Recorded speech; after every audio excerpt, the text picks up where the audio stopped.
لله نحمده ونستعينه ونستغفره ونؤمن به ونتوكل عليه ونعوذ بالله من شرور أنفسنا ومن سيئات أعمالنا من يهده الله فلا مضل له ومن يضلله فلا هادي له وأشهد أن لا إله إلا الله وحده لا شريك له وأشهد أن محمدا عبده ورسوله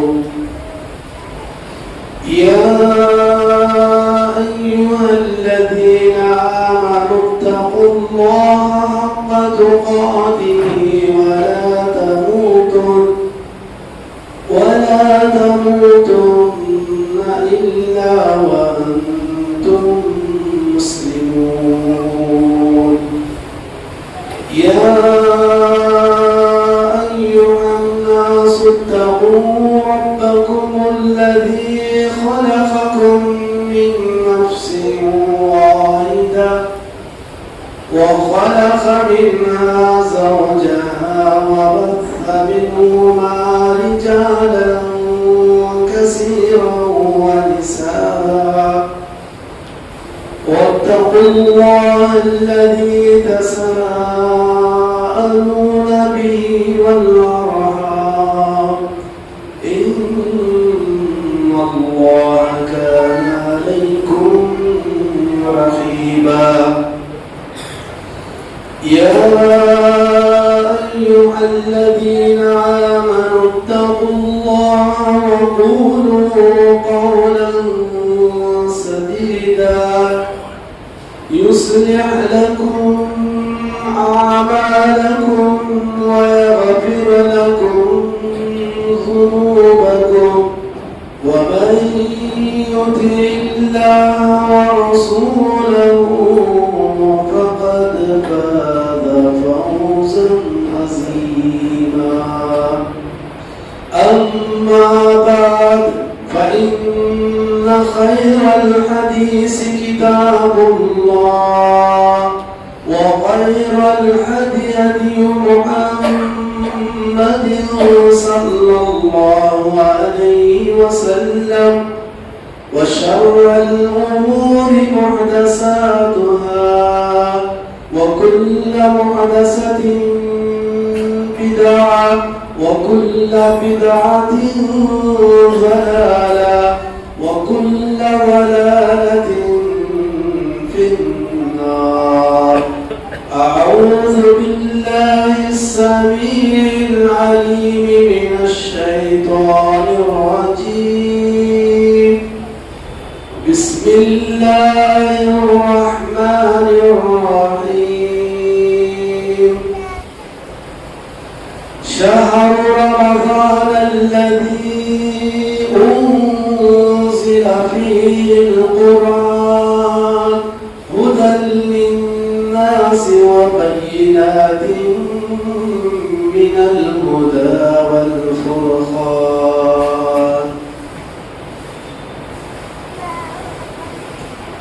بعد الصلاة کے بزرگان ملت نوجوان دینی اسلامی بھائیوں پیارے بچوں خواتین اسلام خطبہ مسنہ کے بعد سورۃ البقرہ کی آیت نمبر 185 کا ابتدائی حصہ میں نے آپ کے سامنے پڑھا. اس مناسبت سے آج کے خطبہ جمعہ کا موضوع ہے رمضان کا استقبال کیسے کریں. محترم حضرات و خواتین، ہمارے گھروں کو جب کوئی مہمان آتے ہیں ہم ان کے استقبال میں بلکہ خاطرداری اور مہمان نوازی میں بہت ساری تیاریاں کرتے ہیں. گھروں کو، آنگن کو صاف کرتے ہیں، گھر کی ہر چیز کو ترتیب سے جوڑتے ہیں، اچھے اچھے پکوان پکاتے ہیں، ہر قسم کی تیاریاں کرتے ہیں، خود کو بھی تیار کرتے ہیں اور بڑے ہی دل جمعی کے ساتھ، خوش اسلوبی کے ساتھ آنے والے مہمانوں کا ویلکم کرتے ہیں، استقبال کرتے ہیں. مہمانوں میں کچھ پرانے مہمان بھی ہوتے ہیں، کچھ نئے مہمان ہوتے ہیں، کچھ عام مہمان ہوتے ہیں، کچھ خاص مہمان ہوتے ہیں. مہمان جس قسم کے ہوں اسی قسم کی، اسی طرح کی تیاری ہم کرتے ہیں. ٹھیک ہے، مہمان نوازی کرنا چاہیے، خاطرداری کرنا چاہیے. اسلام کی یہی تعلیم ہے. جو بھی مہمان آئے، خواہ اپنا ہو، غیرہ ہو، پرایا ہو، انجانا ہو، کوئی بھی کیوں نہ ہو، ہم خاطرداری کریں. ایمان کی علامت ہے، اسلام کی تعلیم ہے. ایسے ہی انشاءاللہ العزیز اللہ ہم سب کو اپنے فضل سے آنے والا مہمان ماہ رمضان ہم سب کو نصیب فرمائے. آمین. چند دنوں کے بعد رمضان المبارک کا انتہائی بابرکت مبارک مہینہ ہم پر سایہ قدر ہونے والا ہے. وہ بھی تو ایک اللہ کی طرف سے دیا ہوا انعام ہے، مہمان ہے. تو اس مہمان کے استقبال کے لیے مجھے اور آپ کو کیا کرنا ہے؟ ہم رمضان کا استقبال کیسے کریں؟ رمضان کا ویلکم ہم کیسے کریں؟ اسی استقبال رمضان یا رمضان کا استقبال کیسے کریں، اس موضوع کو انشاءاللہ آج کے خطبہ جمعہ میں ہم جاننے کی کوشش کریں گے. رمضان المبارک کا استقبال کیسے کریں؟ چند اعمال ہیں، چند کام ہیں جسے جاننا، کرنا ضروری ہے. رمضان سے پہلے یہ چند کام ہم اس چیز کے استقبال میں کریں. آئیے وہ کیا اعمال ہیں، وہ کیا کام ہیں جو ہر مومن مسلمان مرد اور عورت کو اس ماہ مبارک کے استقبال کے لیے کرنا چاہیے. میں انشاءاللہ قرآن اور حدیث کی روشنی میں وقت مقررہ کے مطابق چند باتیں عرض کرنے کی کوشش کروں گا. اللہ ہم سب کو ان باتوں کی نیک عمل کی توفیق عطا فرمائے. آمین. رمضان کا استقبال کرنے کے لیے،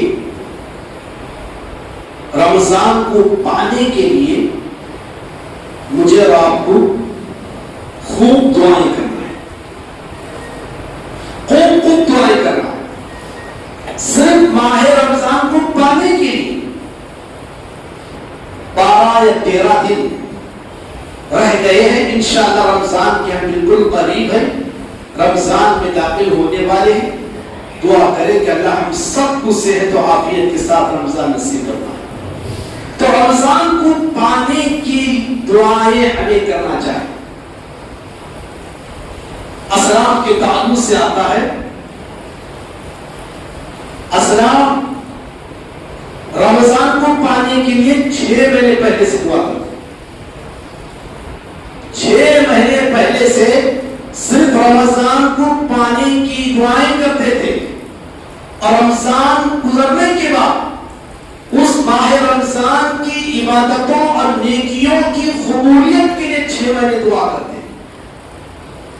یہ صحیح سند کے ساتھ بات ثابت ہے. بعض اسلاف سے متعلق سال کے 12 مہینوں میں 6 مہینے صرف رمضان پانے کی دعائیں اور 6 مہینے رمضان کی عبادتوں کی قبولیت کے لیے دعائیں کرتے تھے. یحییٰ بن ابی کثیر ایک مشہور تابعی گزرے ہیں، وہ دعا کرتے تھے، دعا کو یاد کر لیں اور اس دعا کو بھی پڑھتے رہے. اللہم سلمنی لرمضان، اے اللہ تو مجھے رمضان کے لیے سلامتی عطا کرنا، وسلمہ لی، اور رمضان کو میرے لیے سلامتی والا بنا، وتسلمہ منی متقبلا، اور میرے عمل کو قبول فرما. یعنی صحت و عافیت اور سلامتی کے ساتھ مجھے رمضان نصیب کرنا اور رمضان کو میرے حق میں سلامتی والا بنا اور رمضان میں کی جانے والی ہماری عبادتوں کو قبول فرما. ان کی دعا تھی. لہذا پتا چلا رمضان کو پانے کے لیے ہمیں خوب دعائیں کرنی چاہیے. کیوں؟ انسان کی زندگی کی کوئی گارنٹی نہیں، پتا نہیں کون پائے گا کون نہیں پائے گا. کتنے ہمارے بھائی بہن جو گزشتہ رمضان میں اس دنیا میں تھے وہ آج نہیں رہے، اور پتا نہیں کون رہے گا آئندہ نہیں رہے گا. تو اللہ رب العالمین سے اپنی زندگیوں کی بھیک مانگنا ہے، دعائیں کرنا ہے رمضان کو پانے کے لیے. دوسرا کام مان لیں، اگر اللہ رب العالمین نے اپنے فضل سے ہمیں ماہ رمضان نصیب کیا، ہم نے ماہ رمضان کو پا لیا، تو دوسرا کام پانے کے بعد کیا کرنا ہے؟ جو سب سے پہلا کام ہے، سب سے اہم کام وہ کیا ہے؟ اللہ کی شکر گزار، اللہ کی شکر گزار. اگر اللہ ہمیں صحت و عافیت، امن و سلامتی کے ساتھ ماہ رمضان عطا کیا تو ہم سب سے پہلے اس نعمت کے ملنے پر اللہ رب العالمین کی شکر گزاری ادا کریں. اللہ رب العالمین نے سورۃ البقرہ کی اسی آیت نمبر 185 کے آخر میں فرمایا وَلِتُكَبِّرُوا اللَّهَ عَلَى مَا هَدَاكُمْ وَلَعَلَّكُمْ تَشْكُرُونَ. اللہ تعالیٰ نے جو تم کو رہنمائی کی ہے اس پر تمہیں اللہ کی کبریائی بیان کرنی چاہیے تاکہ تم شکر گزار بنو. اللہ کی بے شمار نعمتیں ہم انسانوں پر، ہم بندوں پر، کچھ نعمتیں ظاہری ہیں اور کچھ نعمتیں باطنی ہیں. کچھ نعمتیں حس ہم اسے محسوس کر سکتے ہیں، اور کچھ نعمتیں جس کا ہمیں ادراک اور احساس تک نہیں ہے. بے شمار نعمتیں اللہ تعالیٰ کی ہم پر ہے. اللہ نے فرمایا وَإِن تَعُدُّوا نِعْمَتَ اللَّهِ لَا تُحْصُوهَا. اگر تم اللہ کی نعمتوں کو شمار کرنا چاہو شمار نہیں کر سکتے. اللہ کی اتنی ساری نعمتیں ہیں ہم گن نہیں سکتے. اللہ کی انہی نعمتوں میں سے ایک عظیم نعمت ماہ رمضان ہے.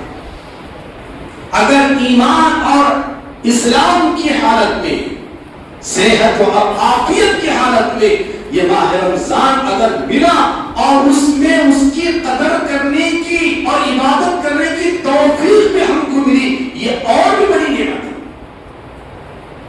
اسی لیے اس ماہ رمضان کو پانے کے بعد ہمیں اللہ رب العالمین کا شکر ادا کرنا چاہیے.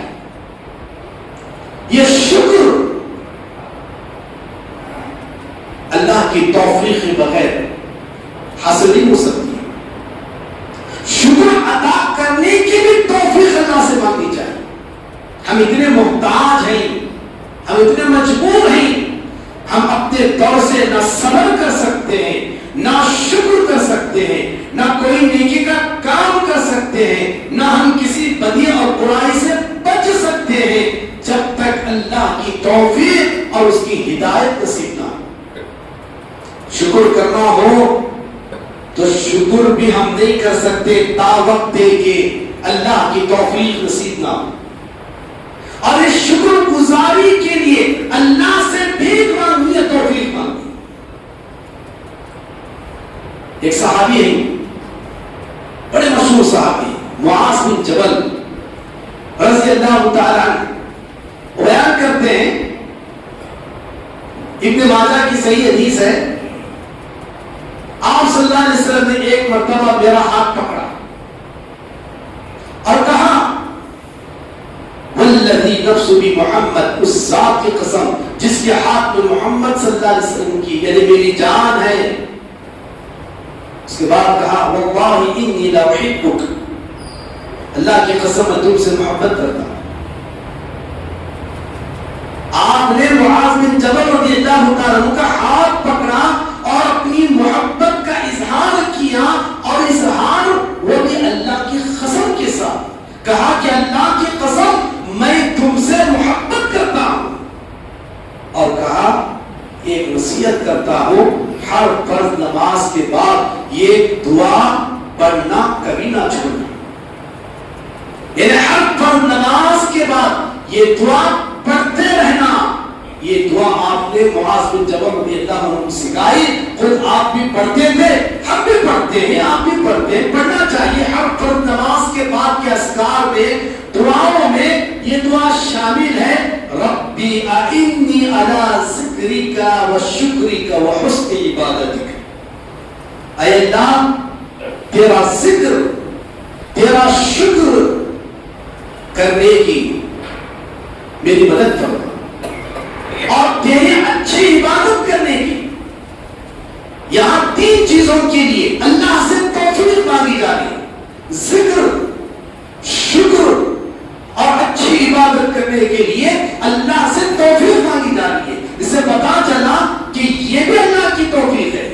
لہذا رمضان پانے کے بعد مجھے اور آپ کو سب سے پہلے اللہ کا شکر ادا کرنا چاہیے. اور اللہ کا شکر زبانی طور سے بھی ہوتا ہے, عملی طور سے بھی ہوتا ہے. عملی طور سے یہ کہ اللہ کے جو واجبات ہیں, فرائض ہیں, ماہ رمضان میں بالخصوص اس کو ہم ادا کریں. گویا زبانی شکر اور عملی شکر دونوں طریقے سے اللہ کا شکر ادا کریں. تیسرا کام, رمضان پانے کے بعد رمضان مبارک کو غنیمت جان کر اس میں نیک اعمال انجام دینے کی کوشش کریں. رمضان جیسا کہ کہا گیا نیکیوں کا موسم بہار ہے, نیکیاں سمیٹنے کمانے کا سیزن ہے. جیسے ایک تاجر, بزنس مین, اس کا بھی ایک کمانے کا سیزن ہوتا ہے, اور اس کی وہ خوب تیاری کرتا ہے, محنت کرتا ہے, دن رات ایک کرتا ہے, اور سیزن آنے پر کھانے کی بھی پرواہ نہیں, پینے کی بھی پرواہ نہیں, آرام بھی ترک کر دیتا ہے, محنت کرتا ہے, کوشش کرتا ہے, دن رات یہ کر کے کمانا, جمانا, کچھ منافع حاصل کرنا, یہ اس کا اصل ٹارگیٹ ہوتا ہے. ایک دنیا کے موسم سے فائدہ اٹھانے کے لیے ہم اتنی کوششیں کرتے ہیں, کھانا پینا چھوڑ دیتے ہیں, دن کا رات کا آرام تک ترک کر دیتے ہیں. تو یہ تو نیکیوں کا موسم بہار اور اصل میں جنت حاصل کرنے اور اپنی آخرت کو سنوارنے کا ایک سیزن اور موسم ہے. تو پھر اس کے لیے بھی ہمیں خوب محنت اور تیاری کرنا ہے. اور اس ماہ رمضان کو غنیمت جان کر, اس کے دن اور رات کے لمحوں کو ہم غنیمت جان کر جتنی محنت, عبادت, تلاوت, مشقت کر سکتے ہیں کر لیں, اور رمضان المبارک سے خوب فائدہ اٹھانے کی کوشش کریں. کیونکہ رمضان ہی ایسا مہینہ ہے کہ اس کو 11 مہینوں کی طرح ہم لاپرواہی کر کے چھوڑ نہیں سکتے, گوا نہیں سکتے. اور ایسا کرنے والا سب سے بڑا بیوقوف انسان ہے, سب سے بدرفیل انسان ہے. لہذا رمضان کی ہمیں خوب تیاری کرنا ہے. کیوں؟ رمضان المبارک کی عظمت, رمضان المبارک کی اہمیت, رمضان المبارک کیا مہینہ ہے، ایک حدیث سے، اس ایک واقعے سے ہم سمجھتے چلے۔ ابن ماجہ کی روایت ہے، صحیح روایت ہے، طلحہ بن عبید اللہ رضی اللہ تعالیٰ عنہ اس حدیث کے راوی ہیں۔ وہ کہتے ہیں دو آدمی بہت دور سے سفر کر کے نبی پاک صلی اللہ علیہ وسلم کی خدمت میں آئے، ایک ساتھ دونوں مسلمان ہوئے، اور ایک اس میں سے اللہ کی راہ میں مارا گیا، شہید ہو گیا۔ دوسرا مسلمان ساتھی، اس نے 1 سال تک اور زندگی پائی، اسی میں رمضان پایا، اس کے بعد پھر وہ بھی انتقال کر گیا۔ تو دو میں ایک شہید ہوا، ایک اپنی نارمل موت، طبی موت مر گیا، لیکن 1 سال کے بعد اس نے رمضان بھی پایا، کچھ عبادتوں کا موقع ملا۔ طلحہ بن عبید اللہ رضی اللہ تعالیٰ عنہ کہتے ہیں میں نے خواب دیکھا۔ دیکھیے صحابہ بھی کیسے کیسے خواب دیتے ہیں۔ صحابی کہتے ہیں طلحہ بن عبید اللہ رضی اللہ تعالیٰ عنہ نے کہا میں نے خواب دیکھا جنت کے دروازے پر میں کھڑا ہوں، جنت کا دروازہ کھولا گیا، اندر سے شخص آیا، آ کر اس نے جنت میں داخل ہونے کے لیے اس شخص کو کہا جس نے 1 سال کے بعد نارمل موت حاصل کی اور ایک رمضان پایا تھا، اس کو کہا کہ تم داخل ہو جاؤ۔ اس کے بعد اس شخص کو اس نے کہا جو شہید ہو کر اس سے پہلے جو اللہ کی راہ میں مارا گیا، اس کو کہا کہ تو جنت میں داخل ہو جا، اور مجھ سے کہا ابھی تمہارے داخل ہونے کا وقت نہیں ہے۔ میں بیدار ہوا اور اس بات کو میں نے لوگوں کے سامنے بیان کیا، سارے لوگوں کو تعجب ہوا، ارے جو اللہ کی راہ میں شہید ہوا اس کو پہلے جنت میں داخلہ نہیں دیا گیا، اسے تو بعد میں دیا گیا، لیکن جو طبعی موت نارمل موت مرا اس کو تو پہلے جنت میں داخلے کا جو ہے اجازت ملی۔ تعجب ہوا لوگوں کو، لوگوں نے نبی پاک صلی اللہ علیہ وسلم سے اس معاملے میں پوچھا تو آپ نے فرمایا من ای ذالک تعجبون، کس بنا پر تم تعجب کر رہے ہو؟ الیس قد مقضى ھذا بعدہ سنہ، کیا اس نے شہید کے 1 سال کے بعد تک زندگی نہیں گزاری؟ وہ تو شہید ہو گیا لیکن اس کے بعد 1 سال اس کو جینے کا، دنیا میں رہنے کا موقع ملا۔ ادرک رمضان، اس 1 سال میں اس نے رمضان کو پایا، وہ ساما روزہ رکھا، وہ صلی نمازیں پڑھی، وہ قضا اور ایسی عبادتیں اس نے کی۔ فما بینہما ابعد من بین السماء والارض، تو ان دونوں کے درمیان اتنا ہی فاصلہ ہے جتنا کہ زمین اور آسمان کے درمیان فاصلہ ہے۔ اللہ اکبر، اندازہ کریں، 2 آدمی ایک ساتھ ایک وقت میں مسلمان ہوئی، ایک تو اللہ کے راہ میں مارا گیا، شہید ہو گیا، لیکن ایک جو 1 سال تک مزید زندہ رہا، رمضان پایا، نمازیں پڑھی، روزہ رکھا اور عبادتیں کی، تو اس ایک رمضان اور اس میں کی جانے والی عبادتوں نے اسے شہید سے بھی آگے کر دیا جنت میں داخلے میں اور درجات میں۔ یہ فضیلت ہے ماہ رمضان۔ اسی ماہ رمضان کو پانے کے بعد ہمیں غنیمت جان کر اس سے خوب فائدہ اٹھانا چاہیے، کیونکہ یہ مہینہ مغفرتوں کا مہینہ ہے، بخششوں کا مہینہ ہے، نزول قرآن کا مہینہ ہے، دعاؤں کی قبولیت کا مہینہ ہے، روزوں کی فرضیت کا مہینہ ہے، اور دیگر لوگوں کے ساتھ ہمدردی کرنے کا مہینہ ہے، اور نیکیاں کمانے جمانے کا مہینہ ہے، اور ایک سیزن ہے نیکیوں کا۔ چوتھا کام مجھے جو آپ کو کرنا ہے ماہ رمضان کے استقبال کے لیے، وہ کیا ہے؟ ماہ رمضان کے لیے ابھی سے ہمیں پلاننگ کرنا چاہیے، منصوبہ بندی کرنی چاہیے کہ رمضان کی راتیں اور دن ہمارے کیسے گزرے۔ جہاں تک نماز اور روزے جیسی عبادت کا وقت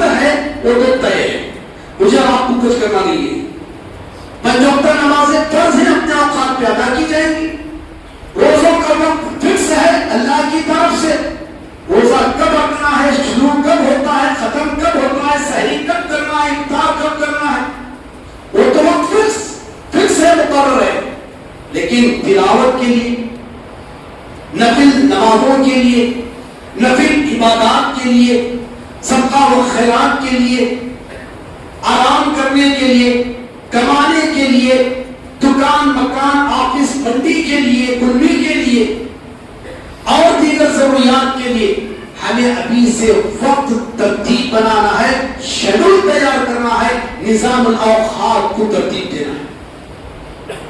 اور اس میں یہ بات بھی یاد رکھیں، بہت سارے لوگ دن بھر محنت کرتے ہیں، مزدوری کرتے ہیں، کچھ لوگ ہیں جو بیمار ہیں، گھروں کا کام کرتے ہیں، کچھ ویلڈنگ کرتے ہیں، وہ اپنا بہانہ بناتے ہیں کہ دھوپ اور گرمی کا موسم، روزہ رکھنے ہم کو روزہ رکھنا مشکل ہوتا ہے، اس لیے روزہ چھوڑ دیتے ہیں کام کی وجہ سے، جاب کی وجہ سے، اپنی محنت کی وجہ سے۔ نہیں روزہ رکھ سکتے، نہیں چھوڑ سکتے۔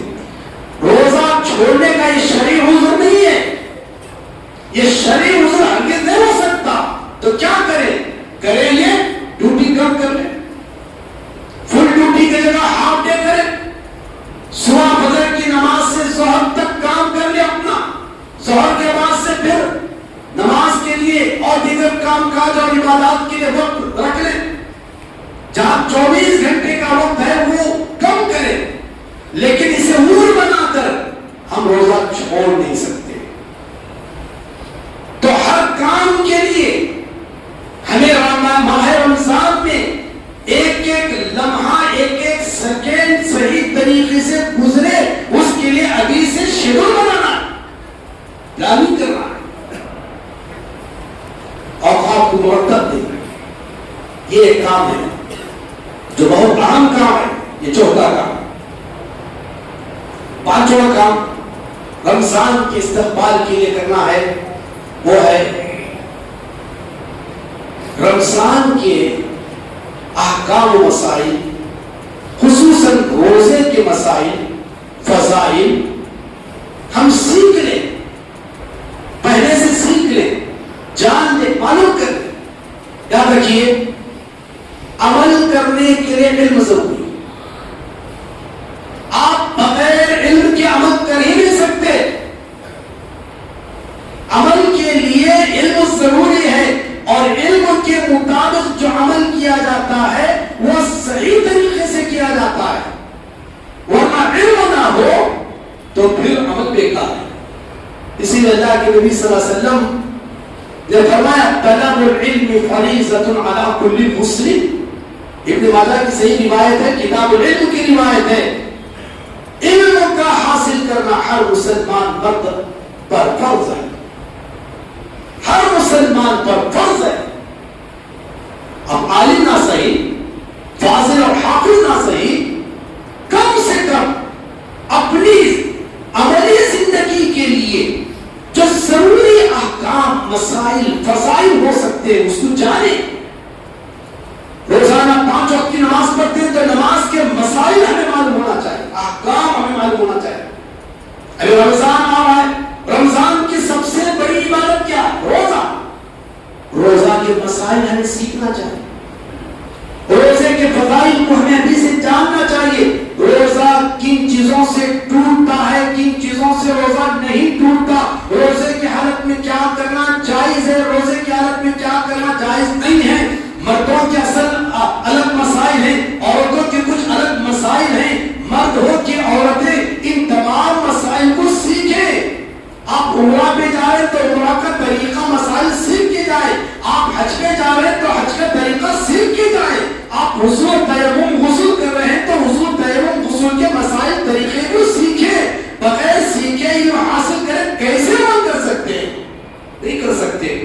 تو روزے کے بالخصوص مسائل، زکات کے مسائل، صدقات کے مسائل، اعتکاف کے مسائل، صدقۃ الفطر کے احکام و مسائل، لیلۃ القدر میں جاگنے کے فضائل، یہ تمام کی تمام بیٹھ کر یا تو مستند کتابوں کے ذریعے سے علم سیکھے، یا مستند معتبر صحیح العقیدہ علماء کے بیانات سے آپ سیکھیں، یا پھر اپنے امام اور علماء کے پاس بیٹھ کر آپ سیکھیں۔ بہرکیف سیکھنا ہے، سیکھ کر عمل کرنا ہے، ورنہ بغیر علم کے کچھ لوگ عمل کرتے ہیں۔ ایک نوجوان نے چند سال پہلے سوال کیا مولانا کیا روزے کی حالت میں شیونگ کر سکتے؟ سوال دیکھیے، یہ کوئی سوال ہے؟ شیونگ، داڑھی مڈانا نہ روزے کی حالت میں جائز ہے نہ غیر روزے کی حالت میں جائز ہے، یہ تو حرام ہے۔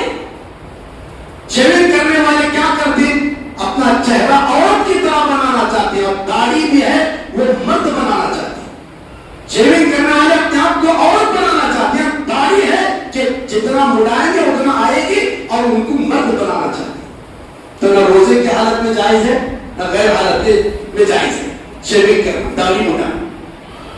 ایک نوجوان نے سوال کیا، مولانا روزے کی حالت میں تھا، جذبات میں آ گیا، بیوی سے بستری کر لیا، کیا کرنا؟ یہ سارے مسائل نہیں، ان کا سیکھنا ضروری ہے، بیٹھ کر سیکھے۔ ایسا نہیں کہ روزے کی حالت میں بیوی سے بستری کر لیا، بعد میں پوچھے پچھتائے کیا کرنا ہے۔ یہ سب مسائل کو سیکھنا چاہیے، مرد ہو عورتیں ہو، ان تمام مسائل کو سیکھیں۔ بالخصوص رمضان میں جتنے اعمال ہیں ان تمام اعمال کا علم ہونا چاہیے۔ چھٹواں جو کام کرنا ہے مجھے اور آپ کو، رمضان میں داخل ہونے سے پہلے سچی توبہ کریں۔ 11 مہینے سے جو سستی ہوئی، جو کوتاہی ہوئی، جو غفلت ہوئی، جو گناہ ہوئی، چھوٹے بڑے جانے انجانے میں جو غلطیاں ہوئی ہیں، توبہ کریں۔ توبہ کر کے خلوص دل کے ساتھ آنے والے رمضان کا استقبال کریں۔ اللہ رب العالمین نے سورۃ التحریم کی آیت نمبر 8 میں فرمایا، یا ایھا الذین آمنوا توبوا الی اللہ توبۃ نصوحا، اے ایمان والو توبہ نصوحا کرو۔ کیا ہے توبہ نصوحا؟ سچی توبہ، خالص توبہ۔ سچی اور خالص توبہ اسی وقت ہو سکتی ہے جب اس توبہ کے اندر کچھ شرائط ہو، ورنہ توبہ نہیں ہو سکتی۔ پہلی شرط کیا ہے؟ توبہ کرنے والا اپنے گناہوں پر نادم، شرمندہ۔ دوسری شرط، آئندہ وہ گناہ نہ کرنے کا عزم مصمم کر لے، ارادہ کر لے۔ تیسری شرط، اگر اس گناہ کے ذریعے کسی کا حق اس نے مارا ہے تو وہ حق جا کر اسے دے دے۔ مثلا اس نے کسی کا مال ہڑپ کر لیا، گناہ ہے، یا کسی کی امانت تھی لوٹایا نہیں اور وہ مالک مر گیا، اگر زندہ ہے تو اسے لے جا کر دے، مر گیا تو اس کے وارثین تک پہنچا۔ یہ سب توبہ میں شامل ہے۔ اور اسی طرح ہم نے نہ جانے کتنے لوگوں کی پیچھے غیبتیں کی، الزامات لگائے، بہتان تراشیاں کیے، عیب جوئی کی، یہ بھی تو گناہ ہے۔ اب ان کی توبہ معافی کیسے؟ شیخ محمد ابن حسین رحمہ اللہ سے اس تعلق سے پوچھا گیا، اگر ہم نے کسی کی غیبت کی ہے، یعنی اس کے پیٹھ پیچھے غیر موجودگی میں اس کی برائی کو بیان کیا، یا ہم نے اس کی عیب جوئی کی، تو اب کیا کریں؟ تو انہوں نے بڑا مفصل جواب دیا۔ کہا، بعض علماء نے کہا ہے کہ اگر غیر موجودگی میں اس نے غیبت کی ہے تو پھر اس کے بعد اگر اسے معلوم ہو کہ ہم نے جو غیبت کی اس کا علم ہو چکا ہے تو پھر ایسی صورت میں اس کے بعد جا کر اسے معافی مانگے۔ اگر اسے علم نہ ہو کہ ہم نے اس کی غیبت کی، جہاں جہاں جن لوگوں کے سامنے ہم نے جس مجلس میں کھڑے ہو کر اس کی برائی بیان کی، اس کی غیبت کی ہے، اس کے لیے ہم دعا کریں، اللہم اغفر لہ، اے اللہ اس کے لیے معاف کر۔ اور جہاں برائیاں کی ہیں نا اس کی اچھائیوں کو بیان کریں۔ یہ ہے توبہ نصوحا۔ کیا سمجھا ہم نے؟ غیبت، چغلی، الزام لگانے کو، عیب جوئی کرنے۔ ہاں، ہم نے جس کی غیبت کی ہے پیچھے، چاہے اسے معلوم ہو کہ نہ ہو، معلوم ہو تو آگے سامنے جا کر معافی مانگے، معلوم نہ ہو تو جہاں ہم نے اس کی برائی بیان کی وہاں ہم اس کی اچھائی کو بیان کریں، اس کے صفات کو بیان کریں، اور ساتھ ہی ساتھ اس کی مغفرت کی دعا اللہ اب میں دعا کر رہا ہوں اسے معاف کر دے. یہ کرنا ہے. یہ سب توبہ نصوح میں شامل ہے. تو رمضان کے استقبال کے لیے ہمیں چھٹواں جو کام کرنا ہے سچی توبہ کریں, خالص توبہ کریں. اب تک جو ہوا آئندہ سے اس ماہ رمضان سے ہم اپنے اندر تبدیلی لائیں گے, چینجز لائیں گے, ہم اپنی اصلاح کریں گے, ہم اپنی سابقہ زندگی سے نکل کر ایک بہتر زندگی گزاریں گے. یہ شوق, یہ نیت, یہ ارادہ ہونا ہے اور اس توبہ نصوحہ کے ساتھ ہمیں رمضان کا استقبال کرنا ہے. ساتواں کا رمضان کے استقبال کے لیے جو مجھے اور آپ کو کرنا ہے غربا اور مساکین کی مدد. رمضان آتا ہے تو ہم لوگ جا کر رمضان سے پہلے پورے مہینے کا راشن, ترکاری, گوشت سب اسٹاک کرتے ہیں. کیوں؟ تاکہ سحری میں, افطار میں ہر چیز وقت پر بنے, ہم کھائیں, روزہ بھی رکھیں, ہم افطار اور سحری بھی کریں, ہم راشن کا استعمال کریں, انتظام کر لیتے, گوشت کا انتظام کر لیتے, ہر چیز ہمارے گھر میں اسٹاک ہوتی ہے. ذرا سوچیں ہمارے پڑوس میں, ہمارے رشتے میں, ہمارے خاندان میں, ہمارے دوست احباب میں ایسے بھی ہیں جو بیوہ ہیں, جو یتیم ہیں, جو غریب اور مقروض ہیں, جن کے گھروں میں راشن نہیں, سحری کا انتظام نہیں ہو, افطار کا انتظام نہیں. تو جہاں ہم اپنے گھر میں ان تمام چیزوں کے انتظام کر رہے ہیں ان غربا اور مساکین کا بھی خیال کرتے ہوئے راشن کٹ لے جا کر دیں, افطار کا انتظام کریں, سحری کا انتظام کریں.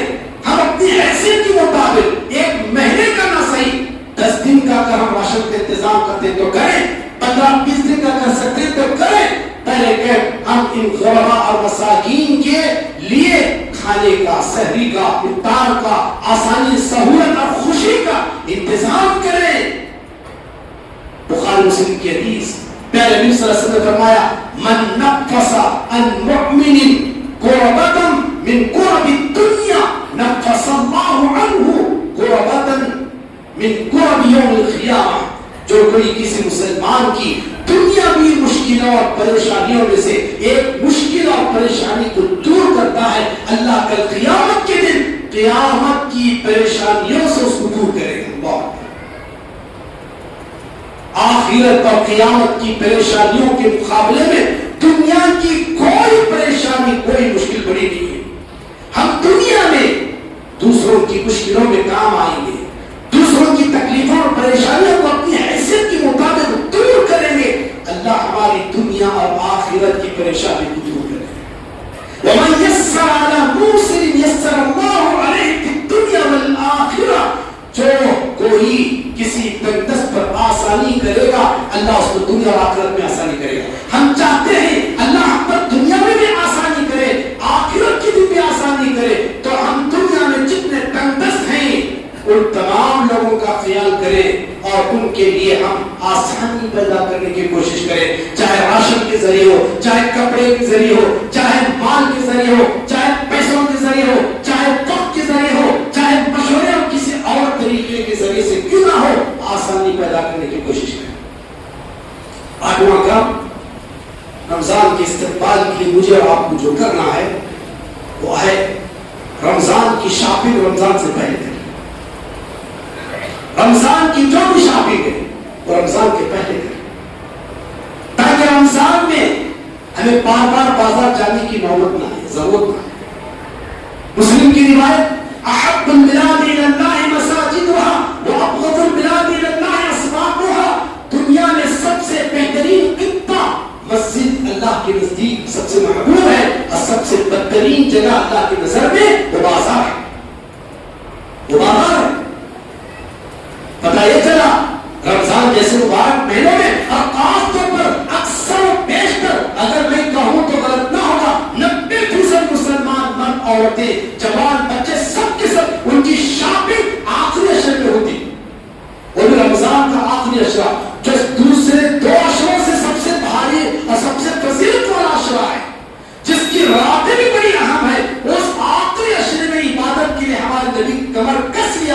تھے اور ہم بازار جانے کے اپنی کمر کو ڈھیلی کر دیتے ہاں شاپنگ کر لیں گھروں کی پاکی صفائی جو بھی ہے وہ رمضان کے پہلے کر لے. اکثر لوگ رمضان میں اپنے گھروں کی پاکی صفائی رنگ لگانا چونا لگانا رنگ روغن کا مصرف کرتے نہیں رمضان کے پہلے کریں تو رمضان کی آمد سے پہلے رمضان کے استقبال کے لیے یہ چند ضروری اور اہم کام ہے جو مجھے اور آپ کو کرنی چاہیے. اگر واقعی رمضان کی قدر ہم کرنا چاہتے ہیں اس سے فائدہ اٹھانا چاہتے ہیں تو پھر ہمیں ان کاموں کو رمضان کے استقبال کے طور پر کرنا ہوگا. اللہ سے دعا ہے اللہ تعالیٰ مجھے آپ تمام کو کہنے سننے سے زیادہ عمل کی توفیق عطا فرمائے. اللہ تعالیٰ ہم تمام کو صحت اور عافیت سلامتی اور امن و شانتی کے ساتھ ماہ رمضان نصیب فرمائے اور اس کی قدر کرنے کی توفیق عطا فرمائے. آمین و آخر دعوانا ان الحمد للہ.